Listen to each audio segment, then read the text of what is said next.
ഏതെല്ലാം തരത്തിൽ തെറ്റായ രീതിയിൽ കാര്യങ്ങൾ അവതരിപ്പിക്കാൻ പറ്റുമെന്നുള്ളതിൻ്റെ ശ്രമം നടന്നു. അതിൽ കേരളത്തിലെ എല്ലാ കാലത്തും ഞങ്ങൾ സ്വീകരിക്കുന്ന നിലപാട് വർഗീയതയ്ക്കെതിരെ ഉറച്ച നിലപാടാണെന്ന് എല്ലാവർക്കും അറിയാം.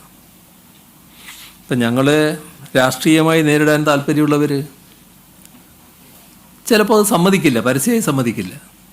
പക്ഷേ അവരെല്ലാവരും ഉൾക്കൊള്ളുന്നൊരു കാര്യമുണ്ട്. ഏറ്റവും ശക്തമായി വർഗീയ വിരുദ്ധ നിലപാട് സ്വീകരിക്കുന്ന കൂട്ടർ ഞങ്ങളാണ് എന്നുള്ളത്. അത് CPIM ആയാലും LDF ആയാലും LDF സർക്കാരായാലും എല്ലാം ആ നില തന്നെയാണ് സ്വീകരിച്ചു പോകുന്നത്. ഇതിൽ ഏറ്റവും അധികം അമർഷമുള്ളവർ വർഗീയ ശക്തികളാണ്.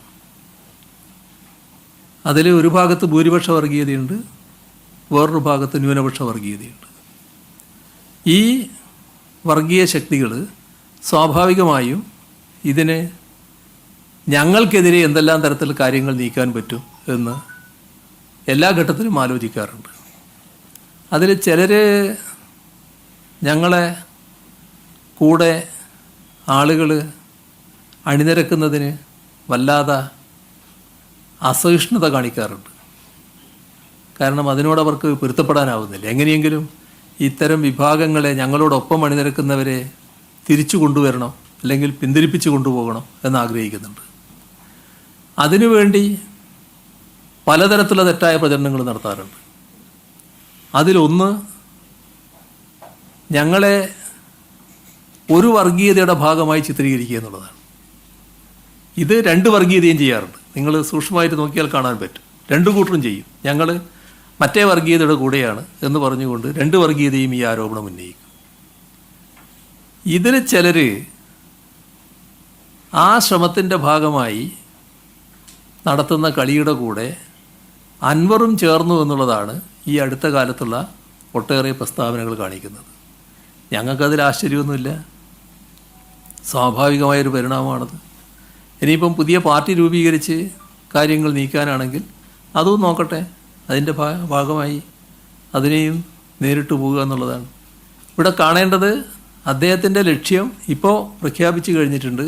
അത് CPIM-ഉം LDF-ഉം LDF സർക്കാരുമാണ്. സ്വാഭാവികമാണ്, ഇതിൻ്റെ എല്ലാം പ്രതീകമായിട്ട് നിൽക്കുന്ന ഒരാളാണ് ഞാൻ. എനിക്കെതിരെ ചില ആക്ഷേപങ്ങൾ ഉന്നയിച്ചു എന്ന് വരും. അത് ഒരുപാട് കാലമായിട്ട് ഉന്നയിച്ചുകൊണ്ടിരിക്കുകയാണല്ലോ. ആക്ഷേപങ്ങളെല്ലാം ഉള്ളപ്പോഴും ഞാൻ നിങ്ങളുടെ കൂട്ടത്തിൽ തന്നെ ഉണ്ടല്ലോ ഇവിടെ. അത് നമുക്ക് ആ നിരക്കേ കാണാനുള്ളൂ. ഞാനതിൽ എന്തെങ്കിലും പ്രകോപിതമായി മറുപടി പറയാൻ ഇപ്പോൾ നിൽക്കുന്നില്ല. ഒരു പരാതി അദ്ദേഹം സമൂഹ മാധ്യമങ്ങളോട് പുറത്തുവിട്ടു. അതായത് ഈ രണ്ട് വലിയ വലിയ ആളുകൾ തമ്മിലുള്ള തർക്കത്തിൽ മധ്യസ്ഥനായി ഇടപെട്ട് പണം കൈപ്പറ്റുന്നു, മറ്റേ ഓഫീസിൽ വരുന്ന സ്ത്രീകളോട് പരിധി വിട്ട് പെരുമാറുന്നു. ഈ രണ്ടും അദ്ദേഹം സമൂഹ മാധ്യമത്തിൽ പുറത്തുവിട്ട ഈ പരാതിയിലുണ്ട്. അത് ഗോവിന്ദമാഷ് കൊടുത്ത പരാതിയാണെന്നാണ് അതിനകത്ത് കാണുമ്പോൾ മനസ്സിലാവുന്നത്. അപ്പോൾ അത് അങ്ങ് ശ്രദ്ധയപ്പെട്ടിട്ടുണ്ടോ? അതിനോട് എന്താണ് അങ്ങയുടെ പ്രതികരണം? അൻവറിൻ്റെ ശീലത്തിൽപ്പെട്ട കാര്യങ്ങൾ പറയുന്നതായിരിക്കുന്നു. അതൊന്നും ഞങ്ങളെ ഓഫീസിലുള്ള ആൾക്ക് ബാധകമായിട്ടുള്ള കാര്യമല്ല. അൻവറിൻ്റെ ശീലത്തിൽ പലതും ഉണ്ടാവുമായിരിക്കും. അദ്ദേഹത്തിൻ്റെ ബിസിനസ് ഡീലിങ്സിൽ പലതരത്തിലുള്ള ഇടപാടുകൾ ഉണ്ടാവുമായിരിക്കും. അതിൻ്റെ ഭാഗമായി ഇത്തരത്തിലുള്ള ഒത്തുതീർപ്പുകളോ അല്ലെങ്കിൽ മറ്റു തരത്തിലുള്ള കൂട്ടുകെട്ടുകളോ ഒക്കെ ഉണ്ടാകാം. ഞങ്ങളെ ഓഫീസിൽ ആരും ഈ ബിസിനസ്സുകാർ തമ്മിലുള്ള ഒത്തുതീർപ്പുണ്ടാക്കാൻ വേണ്ടി നടക്കുന്നവരല്ല. പിന്നെ എല്ലാവരുടെയും മറ്റു തരത്തിൽ സഞ്ചരിച്ച് എല്ലാറ്റിലേക്കൊന്നും ഞാനിപ്പോൾ പോണ്ടാലോ. അതൊന്നൊരു നല്ല മാർഗ്ഗമല്ല. നല്ല മാർഗ്ഗമല്ല എന്നാണ് ഞാൻ പറയുന്നത്. അതൊന്നും ഒരു നല്ല മാർഗ്ഗമല്ല.